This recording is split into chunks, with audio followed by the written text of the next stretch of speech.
Je m'appelle Lou Vialet, je suis géopolitologue, je travaille sur les liens économiques entre la France et l'Afrique, j'ai écrit 2 livres, et je fais cette courte vidéo parce que j'ai été volé.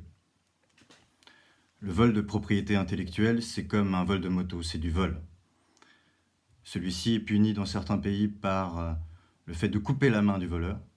Et chez nous, le vol de propriété intellectuelle, c'est passible en tout cas jusqu'à 300 000 euros. Je fais cette vidéo parce que M. Jean Messia m'a volé dans sa dernière tribune. Dans cette tribune qui a été publiée le 21 juin chez Causeur, qui est portée sur la politique africaine de la France, il a repris plusieurs dizaines de phrases, plusieurs paragraphes, plusieurs idées, et qui étaient le fruit d'un travail de long terme sur, comme je vous l'ai dit, les relations entre la France et l'Afrique. Ce travail, il avait été publié dans mon premier livre, La fin du franc CFA, en octobre dernier, et il avait été repris au cours de certaines tribunes que j'ai signées, et notamment dans une tribune sur « Il n'y a pas de précaré économique français en Afrique », et cette tribune avait été publiée dans les Échos. C'est de cette tribune que M. Messia a tiré tous les arguments chiffrés de sa tribune dans Causeur. Ma tribune commençait ainsi. Du point de vue des débouchés, on constate que les parts de marché, excusez-moi, elle ne commençait pas ainsi, ma tribune commençait comme cela. La majeure partie des intérêts économiques de la France en Afrique sont avant tout situés au Maghreb, puis en Afrique subsaharienne, mais hors de la zone franc.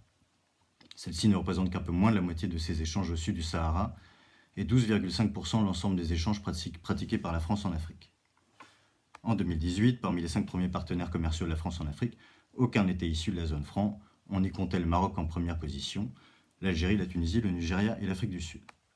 Ainsi commençait ma tribune. On trouve dans le premier passage chiffré de la tribune de Jean Messia exactement les mêmes termes. Je cite. La majeure partie des intérêts économiques de la France en Afrique sont avant tout situés au Maghreb, puis en Afrique subsaharienne, mais hors de la zone franc, écrit-il. Celle-ci ne représente qu'un peu moins de la moitié de nos échanges au sud du Sahara et 12,5% de l'ensemble des échanges pratiqués par la France en Afrique, exactement mes termes. En 2018, parmi les 5 premiers partenaires commerciaux de la France en Afrique, aucun n'était issu de la zone franc. On y comptait le Maroc, en première position, puis l'Algérie, la Tunisie, le Nigeria et l'Afrique du Sud. Le plagiat continue. Le plagiat continue. J'écris plus tard dans ma tribune. Les principales sources d'approvisionnement en pétrole de la France en Afrique subsaharienne se situent hors de la zone franc. C'est un travail que j'avais fait avec des chiffres du Trésor, avec des chiffres de la Banque de France, avec des chiffres du ministère des Affaires étrangères, avec des chiffres des ministères africains, de l'UEMOA et de la CEMAC. Bref, c'est un travail que j'ai fait, que n'a pas fait Jean Messia. Il ne me cite pas, il me copie.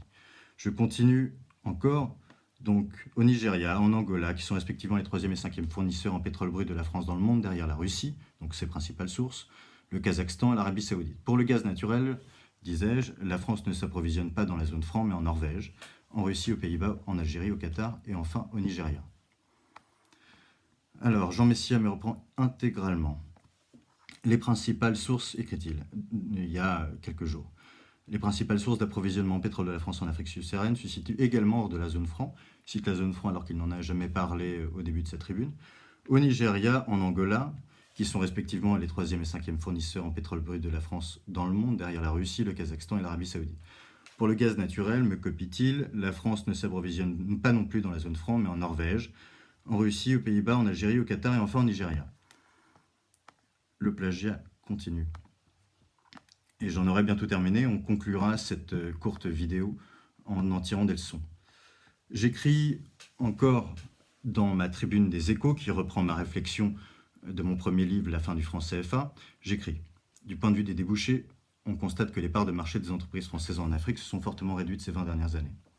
Elles ont été divisées par 2 dans ce laps de temps. » Bon, il y a tout un paragraphe, je vais vous le passer, mais je vais encore quand même citer en contraposé la tribune de M. Jean Messia, qui commence comme ceci, à ce niveau-là. Du point de vue de nos exportations, alors moi, j'ai dit du point de vue des débouchés, lui, il change. On voit l'originalité, il change en disant du point de vue de nos exportations et non pas du point de vue de nos débouchés, comme la tribune source, la mienne.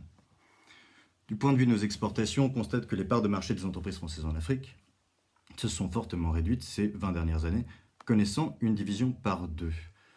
Alors moi, je disais, elles ont été divisées par 2 dans ce laps de temps. Monsieur a fait paraphrase, mais ça reste du plagiat. Et le paragraphe qui en suit, il y a ici une quinzaine de lignes. Chez lui, c'est un peu moins. Il le reprend quasiment intégralement.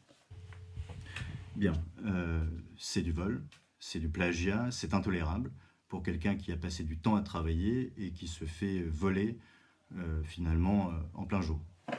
Donc 2 enseignements. Premier, c'est pas un enseignement, mais c'est une demande courtoise à la rédaction de Causeur Magazine, à laquelle je demande non pas de retirer cet article, puisque je ne suis pas un censeur, ni un voleur, ni un censeur. Je leur demande de mettre entre guillemets ces passages-là et de citer la source qui est donc mon article paru dans Les Échos, et plus anciennement mon livre, qui est donc est le travail de ces chiffres. La deuxième chose, c'est finalement une petite réflexion sur ce que peut sans doute provoquer une forme d'abrutissement médiatique. Le fait de passer tous les jours dans les médias, je ne sais pas si c'est cela la cause, mais peut-être empêche le travail intellectuel. En tout cas, le fait d'avoir une place forte pour défendre les idées de la droite nationale ne doit pas empêcher le respect de ceux qui travaillent. Jean Messia, il est normal qu'il s'intéresse à l'Afrique.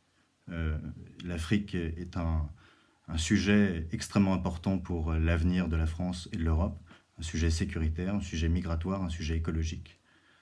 Mais pour ce faire, il n'est pas obligé de voler le travail des autres. Il aurait pu m'appeler, il aurait pu se référer à d'autres spécialistes que moi-même. Ma porte est ouverte, mais pas pour être dérobé.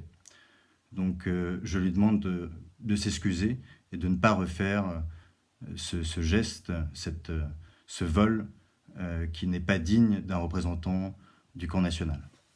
Je vous remercie.